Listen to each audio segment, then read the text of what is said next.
The sound of the slap echoed through the lobby, turning heads and freezing time. David Carter stood motionless, his cheek burning not just from the impact but from the humiliation that washed over him in waves. His 12-year-old daughter Emma watched from across the marble floor, her eyes wide with shock and confusion. In that moment, everything David had worked for, the struggling boutique hotel he'd poured his life savings into, the stable environment he'd tried to create for Emma after her mother's death, seemed to crumble around him. But what happened in the next 9 minutes would change the trajectory of his life forever, proving that sometimes our lowest moments can become unexpected turning points. If you're wondering how a respected hotel owner found himself being publicly assaulted by his own manager, and how this painful moment transformed into something extraordinary, stay with me. This story might just change how you see second chances and the power of standing your ground. Don't forget to like this video and subscribe to our channel for more incredible true stories of resilience and unexpected triumph. 3 years earlier, David had been a corporate executive with a corner office and a schedule so packed he barely saw his wife Sarah and their daughter Emma. The 60-hour workweeks and constant travel had taken their toll on his marriage, but he'd convinced himself it was all worth it. He was building security for his family's future. Then came the call that shattered his world. Sarah, driving home from a late dinner with friends, had been hit by a drunk driver. By the time David reached the hospital, she was gone. "Daddy?" Emma had whispered when he'd finally collected himself enough to enter her room at his sister's house the next morning. "Is Mommy really not coming back?" The question had nearly broken him. At 8 years old, Emma couldn't fully comprehend the permanence of death, but she understood enough to know her world had just been torn apart. "No, sweetheart," he'd managed to say, gathering her into his arms. "But I promise you, I'm not going anywhere. Ever." That promise became his North Star. Within weeks, David resigned from his position, cashed in his retirement savings, and purchased the Harborview, a once charming boutique hotel in their coastal town that had fallen into disrepair. The previous owners had been eager to sell, and David saw an opportunity to build something meaningful, a business he could run while being present for Emma, a legacy he could someday pass on to her. The first 2 years had been brutal. David knew corporate management but had never operated a hotel. He learned on the fly, working reception, helping housekeeping, even fixing plumbing issues when necessary. Emma would sit at a small desk in the office after school, doing homework while he balanced books and handled reservations. Slowly, the Harborview began to turn around. David's genuine care for guests and attention to detail earned the hotel a reputation for exceptional service. He hired staff carefully, looking for people who shared his vision of creating not just a place to stay, but an experience that felt like home. Among those hires was Vanessa Mitchell, a hotel management graduate with an impressive resume and references that spoke glowingly of her efficiency and innovation. When she interviewed for the position of operations manager, David had been immediately impressed by her confidence and ideas for modernizing the Harborview systems. "Your hotel has charm, Mr. Carter," she'd said, glancing around the lobby with its nautical-themed decor and comfortable seating areas. "But charm doesn't scale. With the right systems in place, you could double your occupancy rate within a year." Emma, who had been sitting quietly in the corner during the interview, had frowned slightly. Later, she'd asked, "Dad, do you think that lady likes our hotel?" David had laughed and ruffled her hair.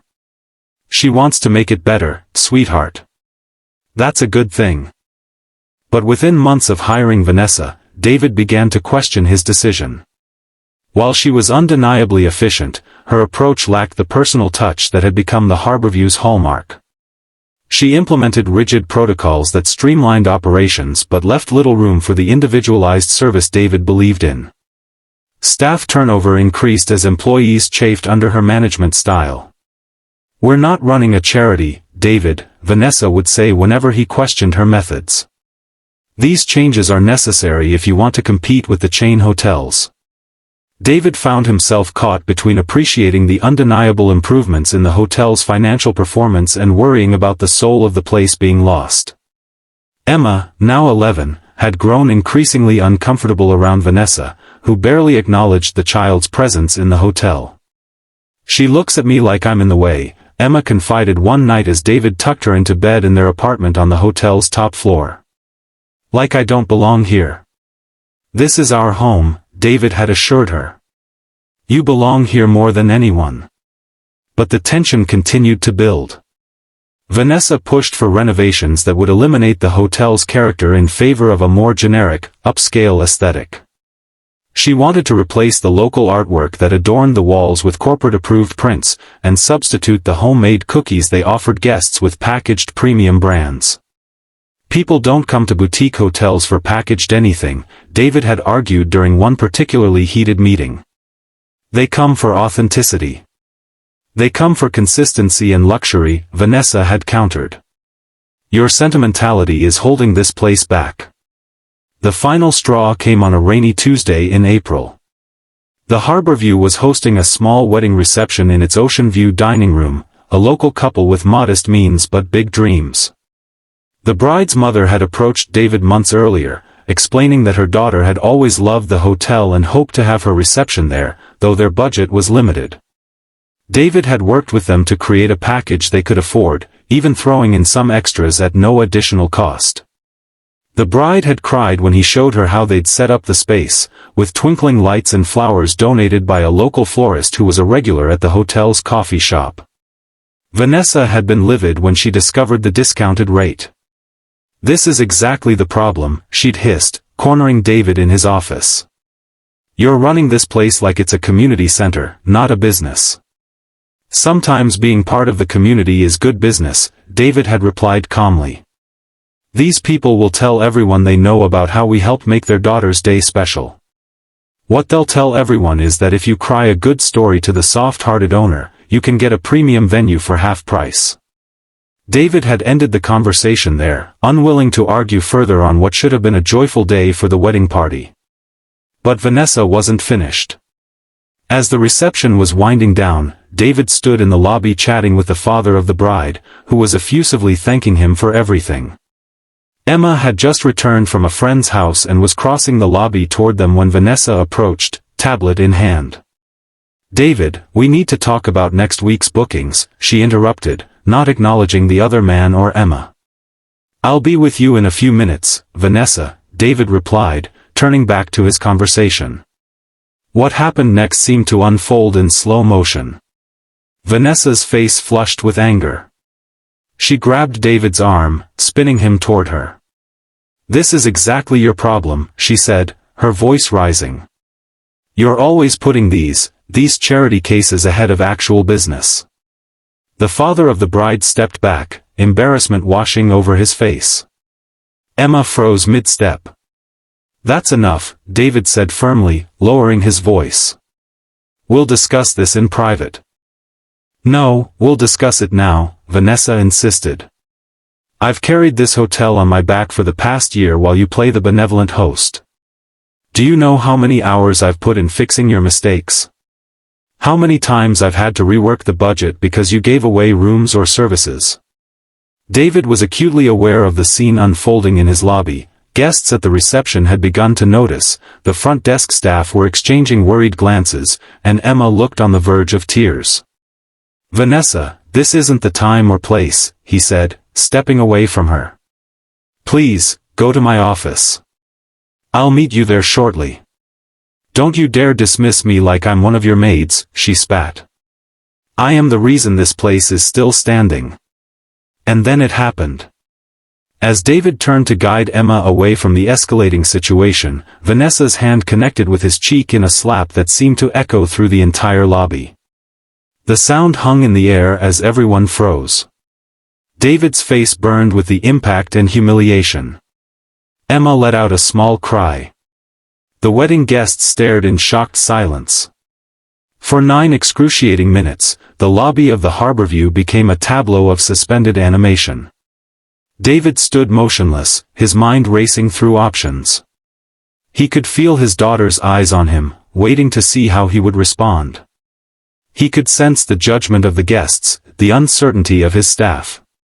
In those 9 minutes, David Carter made a decision that would alter the course of not just his life, but the lives of everyone connected to the Harborview. He took a deep breath, straightened his shoulders, and spoke in a voice that was quiet but carried throughout the hushed lobby. "Vanessa, you're fired. Please collect your things and leave the premises immediately. Security will escort you out." Vanessa's expression shifted from rage to disbelief. "You can't fire me. This hotel would collapse without me." "That's a risk I'm willing to take," David replied steadily. "What I'm not willing to risk is the environment we've created here, for our guests, for our staff, and for my daughter." He turned to Marco, the security guard who had already moved closer during the confrontation. "Please ensure Ms. Mitchell leaves without further incident." As Vanessa was escorted toward the exit, her face contorted with fury, she turned back. "You'll regret this, David. You're nothing without me." David walked over to Emma and put his arm around her shoulders. "No," he said, loud enough for everyone to hear. "The Harborview is about people, not profits. I lost sight of that for a while, but I won't make that mistake again." The lobby erupted in applause, spontaneous, genuine support from the wedding guests, the staff, even visitors who had been checking in during the scene. The father of the bride approached David, extending his hand. "That took courage," he said. "And for what it's worth, my daughter's wedding here means more to our family than you could know. We'll never forget your kindness." Emma looked up at her father, her eyes shining with a mixture of tears and pride. "Are we going to be okay, Dad?" David hugged her close. "We're going to be better than okay." The days following Vanessa's dramatic departure were chaotic. David discovered that while she had indeed implemented efficient systems, she had also alienated key staff members, cut corners on guest amenities, and even begun negotiations with a hotel chain about selling the Harborview, without David's knowledge. "She was setting you up to fail," explained Marta, the head of housekeeping who had been with the hotel since David purchased it. "Making changes that looked good on paper but were destroying what made this place special." David called an all-staff meeting, something Vanessa had eliminated as inefficient. Standing before his employees, many of whom looked uncertain about the hotel's future, he made a commitment. "The Harborview is going back to its roots," he announced. "We're a place where people feel at home, where every guest matters, and where we support each other like family. I know the last few months have been difficult, and I take responsibility for that. I lost sight of our mission, but that ends today." He outlined his plan. They would maintain the efficient systems Vanessa had implemented but restore the personal touches that had been eliminated. Staff would be empowered to make decisions that enhanced guest experiences. The local artwork would stay. The homemade cookies would return. And most importantly, David concluded, "We're going to remember that we're not just a business, we're part of this community." The response was cautiously optimistic. Some staff members had been on the verge of quitting under Vanessa's management and were relieved by the change in direction. Others worried about the financial implications of David's approach. Emma, who had been sitting quietly at the back of the room, raised her hand. David, surprised, nodded for her to speak. "I think," she said, her voice small but clear, "that people come to our hotel because it feels different from other places. When Mom died, Dad said we were going to make a new home here, and that's what makes the Harborview special. It feels like home to people who are far from theirs." A hush fell over the room. Then Marta began to applaud, followed by the rest of the staff. David felt a lump form in his throat as he looked at his daughter, so wise beyond her years. "Emma's right," he said when the applause died down. "And that's our new mission statement, making travelers feel at home." The transformation of the Harborview didn't happen overnight, but it happened. David rehired several staff members who had left during Vanessa's tenure. He reached out to local artists and craftspeople to supply decor and amenities for the rooms. He instituted a program where guests could request home-cooked meals from a rotating selection of local home chefs looking to supplement their incomes. The hotel's reputation began to grow not just locally but online, where guests posted glowing reviews about the personalized service and unique touches.